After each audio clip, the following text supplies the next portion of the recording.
একটা সংসার যখন আমরা শুরু করি, সংসারে কি প্রথমে সব কিছু থাকে? থাকে না। সব কিছু তিলে তিলে সে গুছাই নিয়ে সারলে, মানে যখন একটু খুশির ইয়াতে পড়ি, তখনই জামাইরা তখন কি করে জানে? তখন বউদেরকে নিয়ে সময় না কাটাইয়া জামাইরা পরকীয়ায় আটকায় পড়ে। মানে অন্য নারীর হাত ধরে জামাইরা ঘুরে বেড়ায়, মানে সুখ আহ্লাদ করে। কিন্তু এই একটা সংসার তৈরি করতে কত কষ্ট, কত কিছু গেছে, সেটা জামাইরা বুঝে না।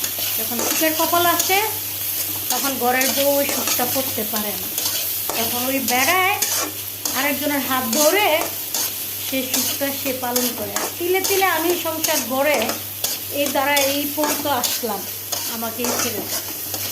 হ্যাঁ পুরুষ, তোমাকে জানাই তুমি অনেক মহান পুরুষ। এই হলো বর্তমান যুগের দুনিয়া।